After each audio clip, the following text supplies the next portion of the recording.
First of all, congratulations on your promotion. Thank you. Is there going to be any differences in the defense and your philosophy with the spinal scheme, though? There'll be a few differences, a few wrinkles here and there. We'll do a little bit more of some things, do a little bit of less of certain things. So, I think that we've come in and really took a hard look at our defense this offseason and just understood that we play in a conference that's wide open. So I think we had to adjust a little bit to that, and I think we've done that. And we're in the process of, adding those wrinkles now. Any of the new players opening up your eyes? It's so early. I hate to pass judgment on any of them. They're all excellent football players. I think we're all very confident in our ability to evaluate, and they're all going to have bright futures. But they've all, they've done some good things, and obviously they've done some rookie mistakes, and but they'll learn as they're going. I'm excited about all of them. A lot of the guys have said you brought maybe a little bit more energy, at least at practice, to the defense. Is that something was that kind of your goal, to make things a little bit more energetic? I think that's a coach's role in general. Is we have to be the ones that generate the enthusiasm. We have to be the ones that create the focus and the attention to detail, and that's our role. That's what we get paid for. I think coaches sometimes put it on the players, but I feel like that responsibility lands on our shoulders. Always has, and always should be.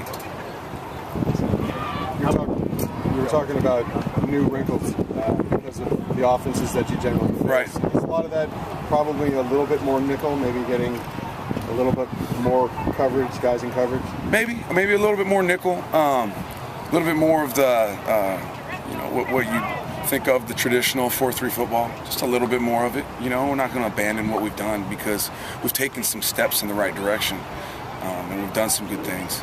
But just a little bit more versatility, I think, to our defense. Is there a concern about replacing, obviously, Anthony Barr in a pass rush and Cassius Martin? Yeah, they're unreplaceable. You lose your top three pass rushers, right? Keenan Graham, Cassius, and Anthony. Impossible guys to replace. The beauty of that, though, is you got this group of young guys that is so eager and so fired up about the opportunity to compete. And, it'll be fun because the cream always rises, and we're going to get a good one out of this group. What's your first quick impression of Zach Whitley? He is, you anticipate a kid that should be in high school still to struggle mightily and come out here and just be falling all over the place. And no doubt he's had his bumps, and he's not where he needs to be, but you see some glimpses of something pretty special, so I'm fired up about him. It seemed like it was Redmond that gave him a couple of those bumps today. No doubt. That happens, right? I remember my first mini camp and my first OTA in the NFL. It's the same way, It's faster, it's more physical, and two things happen. You either quit or you get faster. You get more physical. I think that he's going to choose the latter. How do you balance still keeping your eyes on the inside linebacker role versus the entire defense? I think as an inside linebacker, you see it all. You kind of train that way anyway, or see as much as you can. So I've always kind of looked at the whole thing. I don't think my eyes will change. And no matter what, the peripheral is always going to, they're always going to have it the hardest. So it's a good situation, I think. When you started coaching a few years ago, did you envision yourself, already being a defensive coordinator by 2014? It was a pretty fast rise. I had no goals from that standpoint. I knew at one point that I would have loved to done it. Mm-hmm. I think the thing that was very important to me was, though, that I wanted to maintain a room or a group, mm-hmm. And getting the inside backers allows me to do both, mm-hmm. and it's really, for me, the best of both worlds for me, because I get that small room where I really get to iron out the tiny little details and give them all the tools and, mm-hmm. and the tricks, but at the same time I get an opportunity to try to affect the entire defense, so it's exciting. How much did you learn from that first coaching job? Because you were assistant special teams, right, with the Seahawks? Yeah. How much did you learn from that, and how much have things changed for you as a coach, since then? I learned a ton. I learned a ton just being given the opportunity to coach. I think that Coach Carroll, I owe him a huge debt of gratitude because he knew me from nothing, from nobody. You know, he knew me secondhand from people, and he gave me an opportunity. And then when I got up there, a typical role that was very behind the scenes typically, he gave me a role that was up front and gave me the ability to speak to the team and really coach, which was, for me now, is invaluable. Learned a ton.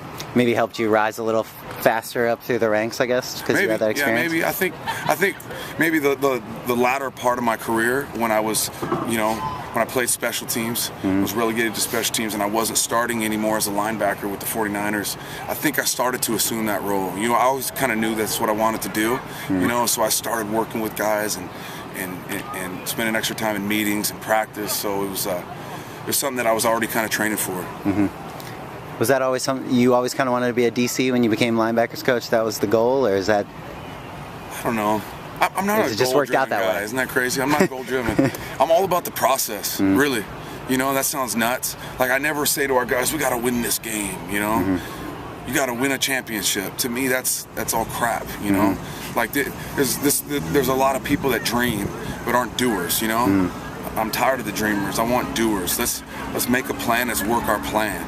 And the byproduct of that is you win, and you win championships. So it wasn't like I was trying to be a defense coordinator. It's just, okay, I'm a special team coach. I'm a special team assistant defensive line coach in Seattle. I'm going to kick ass at this. You know, I'm going to try my best at this. And then I got here, and I coached special teams, and I tried my butt off, and I coached linebackers, gave them everything I got. And the byproduct of that has been, I guess, this promotion. So that's kind of always been my mindset. Process justifies the outcome. Absolutely. Yeah. Did you always look forward to someday doing the defensive coordinator process?